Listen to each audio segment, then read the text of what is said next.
Eu tenho acompanhado, lido bastante sobre este tema, acompanhado o debate na comissão e na sociedade, e efetivamente a linha argumentativa daqueles que querem vender este patrimônio estratégico brasileiro me parece uma linha argumentativa muito desgastada a partir das diferentes experiências que foram vivenciadas, tanto no Brasil como no mundo inteiro.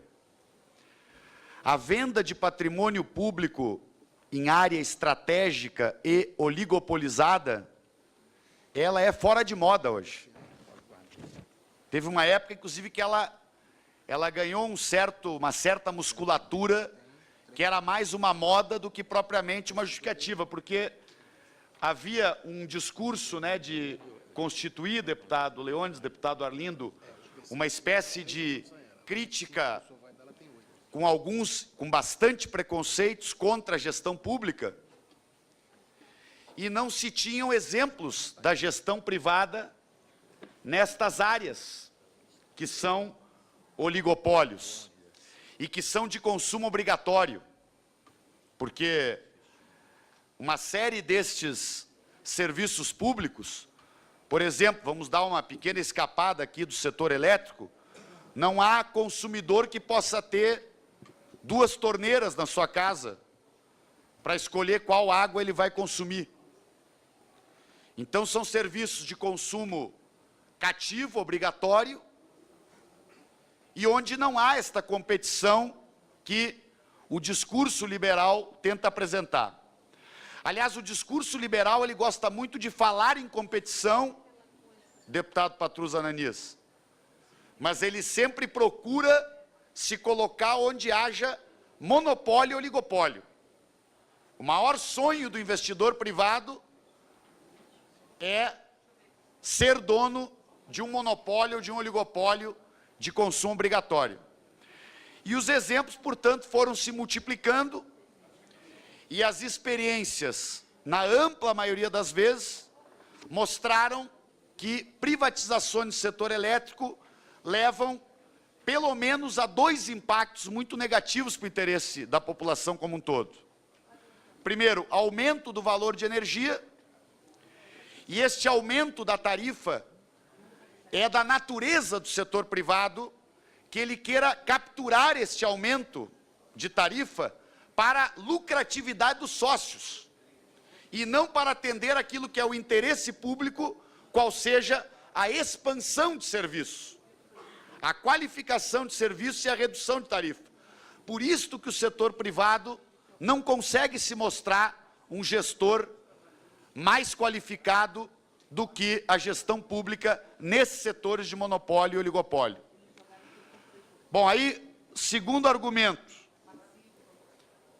o lucro de Furnas, Chesf, Eletrosul, Eletronorte, ou seja, deste que é o filé mignon do setor elétrico brasileiro, ele foi de 4,7 bilhões, o lucro destas empresas, mesmo que estas empresas, por serem públicas, tenham sempre a obrigação e o dever social de fazer muitos investimentos em áreas que não é para dar lucro.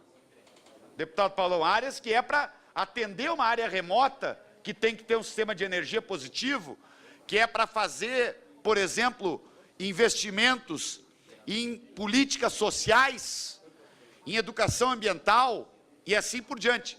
Mas mesmo com tudo isto, deputado Aleluia, lucro de 4,7 bilhões num ano. Dizem por aí que o governo atual, do alto de toda a sua legitimidade, gostaria de torrar o patrimônio do sistema Eletrobras brasileiro, do sistema elétrico brasileiro, por algo em torno de 12 bilhões. Pergunta para o cidadão que está em casa: se o senhor tiver uma empresa pequena ou média, esta empresa dá um lucro, por hipótese, de 1 milhão por ano, o senhor venderia essa empresa por 3 milhões? Não. O setor privado não faz uma venda de um patrimônio por 3 vezes o lucro que aquele patrimônio gera durante um ano. Porque se em 3 anos tu acumulou de lucro aquilo que tu quer, que o governo Temer quer vender, a Eletrobras, em 3 anos tu recuperou o que tu gastou e tu tem todo o patrimônio. Tu comprou todas essas usinas, controle sobre rios, etc. E tu tens na mão algo estratégico e tens na mão concentrado. Eu não gosto muito das palavras em inglês, mas eu não vou traduzir. Se tem aquilo que é o sonho dourado dos investidores, deputado Aleluia, e olha que eu sou um homem de esquerda, eu é que estou tendo que recapitular alguns conceitos básicos do capitalismo aqui nesse debate. O sonho dourado de um capitalista, de um investidor, é poder determinar o preço. Poder escapar do chamado mercado e regulagens de mercado, que são cada vez mais precárias, com o nível de concentração que há, e ser o chamado price maker, que é o que vai acontecer no Brasil se vender Eletrobras. Porque o Brasil vai ficar refém de 1 ou 2 grandes investidores que combinam entre si e dizem, olha, agora vamos exigir um aumento de tanto na energia, e não me venham falar que tem agência que vai controlar uma chantagem como essa, que aí tu não tens mais a operação e a pressão, a chantagem é, se não der o aumento de tal, o sistema vai entrar em colapso. E aí entre ficar sem energia ou dar um aumento de 10% a mais do que o custo real determinaria, vão terminar cedendo este aumento. Então, inclusive, o fato de ter uma Eletrobras, uma empresa pública, forte como é, ela nos ajuda a regular preços. Porque se fala muito contra a cotização. Eu ouço muito a fala do tal mercado, né? Porque o mercado, quando tu lê, o mercado diz tal coisa. Bom, só um pouquinho. O mercado é o interesse de uma parte da sociedade que quer maximizar lucros. O que aconteceu de fato quando se fez a cotização? As usinas estavam pagas, iam vencer as concessões, e era preciso renovar essas concessões, garantindo um preço melhor de energia para o cidadão. Então, por exemplo, hoje a energia cotizada, que é das hidrelétricas que já foram pagas pelo povo brasileiro, e que são propriedade do povo brasileiro, porque ele pagou por elas, pagando a conta de energia, ela gera uma energia a R$40. Mesmo porque o presidente da Eletrobras fez uma confusão, dizendo, mas o risco hidrológico entrou. Não, como diria o conselheiro Acácio, me perdoem a simplificação, uma coisa é risco hidrológico e outra coisa é o preço do megawatt de energia. Mas, porque o risco hidrológico vai acontecer se for privado ou se for pública. Se um ano tiver seca, tu vai ter menos hidrelétrica gerando energia, a energia vai ficar mais cara porque tem que usar mais térmicas e outros tipos de energia.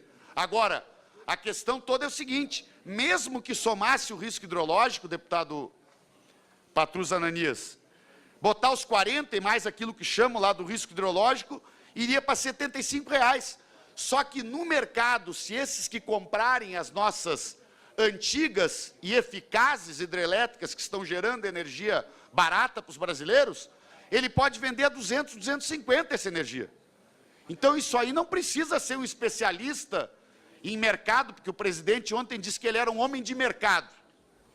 Não sei bem o que é ser um homem de mercado, eu prefiro, sinceramente, um homem de gestão pública para dirigir uma empresa pública, que obviamente deve zelar pela boa gestão, pela qualidade de gestão, por ter um processo justo de compras, buscar eficiência, e isso é um desafio para o setor público e o privado, porque tu tens competência maior ou menor dos dois lados. Aliás, nós assistimos na história desse próprio setor, inclusive, desastres enormes com empresas privadas. Por exemplo, a Enel, que foi um caso gravíssimo de gestão fraudulenta, de gerar papéis, né, e papéis para fazer faturamento, situações, né, artificiais de mercado, coisa que nós, tendo uma estrutura estatal, não teremos. Então, eu encerro dizendo, eu não tenho nada contra a participação do setor privado no setor elétrico, mas já tem mecanismo para isso.